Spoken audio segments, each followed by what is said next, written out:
Hello friends, self एडु classes में आपका स्वागत है। आज का हमारा एमसीक्यू सेशन मौर्योत्तर बिहार से संबंधित है।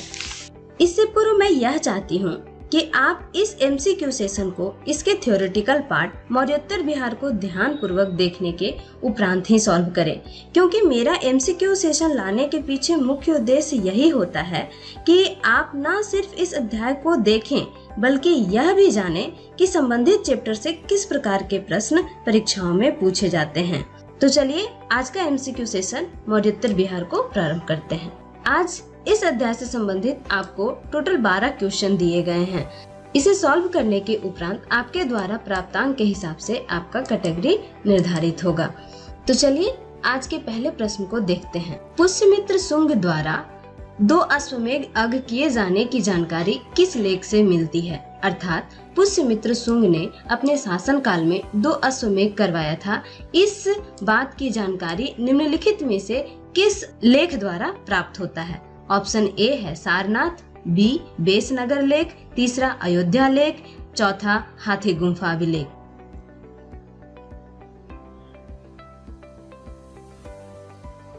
इसका सही आंसर होगा सी अयोध्या अभिलेख। आपने अध्याय में देखा कि मौर्य वंश के अंतिम शासक बृहद्रथ की हत्या कर पुष्यमित्र शुंग ने 184 ईसा पूर्व में शुंग वंश की स्थापना किया था। शुंग वंश के स्थापना के उपरांत पाटलिपुत्र पर डेमोट्रियस जो कि यवन शासक था तथा खारवेल ने पाटलिपुत्र पर आक्रमण किया। ये देखें, यहाँ का शासक था डेमोट्रियस और यहाँ का शासक था कलिंग का शासक खारवेल। इसने भी पाटलिपुत्र पर आक्रमण किया था और खारवेल ने भी पाटलिपुत्र पर आक्रमण किया था। इन दोनों के आक्रमण को जब पुष्यमित्र शुंग ने विफल कर दिया तो इसी के उपरांत विजय के स्वरूप में 2 अश्वमेध यज्ञ करवाया था, जिसे पुष्यमित्र शुंग के प्रधान पुरोहित पतंजलि ने संपन्न करवाया था। अयोध्या में पुष्यमित्र शुंग के शासनकाल के दौरान वहां का गवर्नर धनदेव था। इसी द्वारा लिखित अयोध्या अभिलेख से यह ज्ञात होता है कि पुष्यमित्र शुंग ने विजय के उपरांत 2 अश्वमेध यज्ञ करवाया था। दूसरा प्रश्न है, शुंग वंश के बाद किस वंश ने भारत पर राज किया? Option A Satavahana, B Kushan शासक, 30 कण्व वंश या डी गुप्त वंश।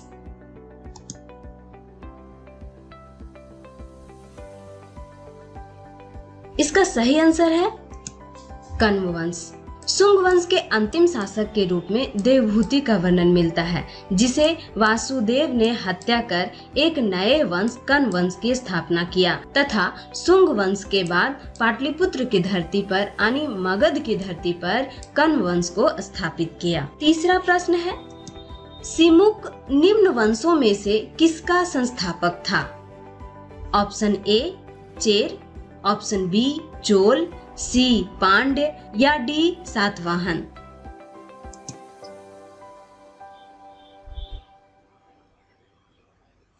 इसका सही आंसर होगा सातवाहन। पुराणों से यह ज्ञात होता है कि सातवाहन वंश का संस्थापक सिमुक था, जिसने कण्व वंश के अंतिम शासक सुशर्मा का वध किया और मगध पर सातवाहन वंश स्थापित किया और अपना शासन मगध पर भी स्थापित किया। आप देख सकते हैं इस क्षेत्र में आर्य सातवाहनों का शासन था, जिसकी राजधानी प्रतिष्ठान थी। आर्य सातवाहन शासक ने भी पाटलिपुत्र पर आक्रमण किया था तथा यहाँ पे शासन कर रहे कण्व वंश के शासक सुशर्मन की हत्या करके सातवाहन वंश को स्थापित किया। चौथा प्रश्न है, निम्न में से कौन सा स्थान सातवाहनों की राजधानी थी?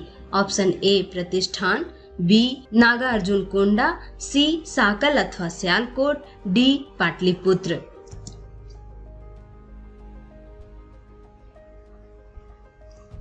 इसका सही आंसर होगा ए प्रतिष्ठान। सातवाहनों की वास्तविक राजधानी प्रतिष्ठान या पैठण था। पुराणों के अनुसार इस वंश को आंध्र जातीय वंश कहा गया है। पांचवा प्रश्न है, निम्नलिखित शासकों में से किसके लिए एका ब्राह्मण प्रयुक्त हुआ है? अर्थात निम्नलिखित ऑप्शन में से किसे एका ब्राह्मण कहकर संबोधित किया गया है? ऑप्शन ए है पुष्यमित्र शुंग, बी खारवेल को, सी गौतमीपुत्र सप्तकर्णी को या डी सुशर्मन को।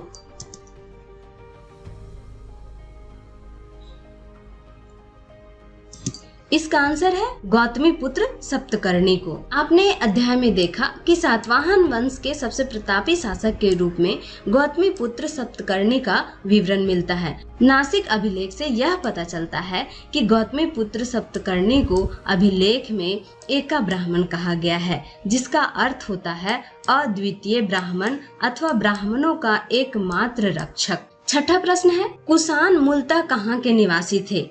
ऑप्शन ए चीन, बी नागार्जुन कोंडा, सी मंगोलिया, डी दक्षिण पूर्व एशिया।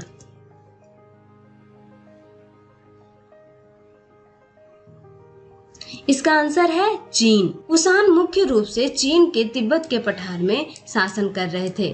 यहाँ के पड़ोसी कबीला ने इन्हें यहाँ से स्थानांतरित कर दिया। फलतः इनका एक गुट पश्चिम की ओर गया और दूसरा गुट इस क्षेत्र में भारत में शासन करना शुरू कर दिया। इस प्रकार कुषाण मुख्य रूप से चीन में शासन कर रहे थे। सातवां प्रश्न है, कुषाण शासक कनिष्क का राज्याभिषेक किस सन में हुआ था? ऑप्शन ए 178 ईसा पूर्व, बी 101 ईस्वी, सी 58 ईसा पूर्व या फिर डी 78 ईस्वी।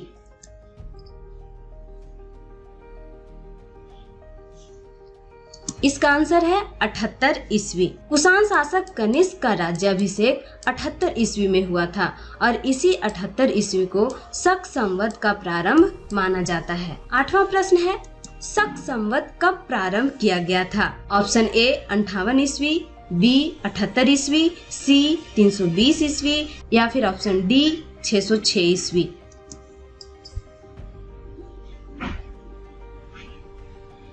इसका आंसर है ऑप्शन बी 78 ईस्वी।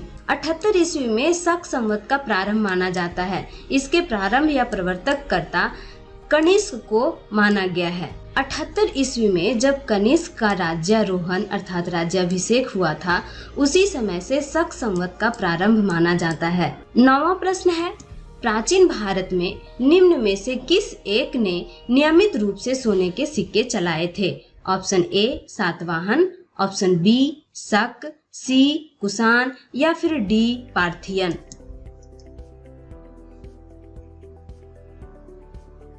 इसका आंसर है ऑप्शन सी कुषाण।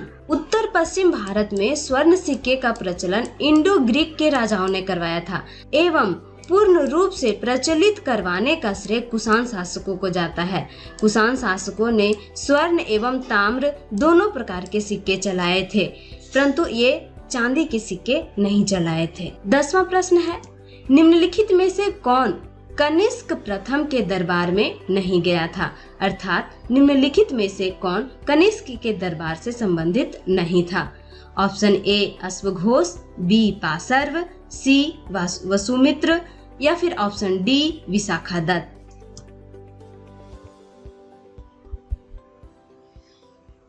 इसका आंसर है डी विशाखादत्त। कनिष्क के दरबार में अश्वघोष, नागार्जुन, पासर्व, चरक, वसुमित्र आदि विद्वान रहते थे, जबकि विशाखादत्त कनिष्क के दरबार से संबंधित नहीं था। 11वां प्रश्न है, कनिष्क का राजवैद्य था? ऑप्शन ए मथर, ऑप्शन बी कुजूल, सी चरक या डी सुश्रुत।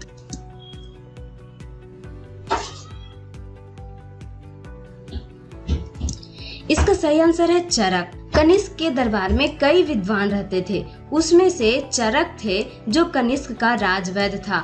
साथ ही साथ चरक एक बहुत बड़े चिकित्सक थे, जिन्हें भारत के चिकित्सा शास्त्र का जनक भी माना जाता है। 12वां एवं आखिरी प्रश्न है, कनिष्क किस संप्रदाय से संबंधित था?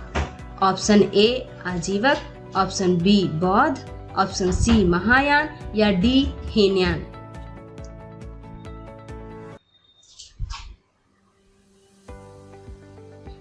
इसका सही आंसर है ऑप्शन सी महायान। आपको याद होगा कनिष्क के काल में ही बौद्ध धर्म का चतुर्थ बौद्ध संगीति कश्मीर के कुंडल वन में संपन्न हुआ था। इसी चतुर्थ बौद्ध संगीति में बौद्ध धर्म दो भागों में बट गया था, पहला हीनयान और दूसरा महायान। कनिष्क इसी महायान शाखा से संबंधित थे। आज का MCQ सेशन यहीं समाप्त होता है। आप अपने द्वारा प्राप्तांक को कमेंट बॉक्स में कमेंट करके अवश्य बताएं। साथ ही साथ आप लोग को बता दूं कि इससे पहले बिहार के इतिहास से संबंधित पूर्व के सभी अध्याय का MCQ का वीडियो प्लेलिस्ट में उपलब्ध है, जहां से आप प्रत्येक अध्याय को देखकर संबंधित प्रश्नों को हल कर सकते हैं। अगर आपको वीडियो यूजफुल लग रहा है तो इसे अपने दोस्तों तक ज्यादा से ज्यादा शेयर करें। साथ ही साथ वीडियो को लाइक करें और सब्सक्राइब करें।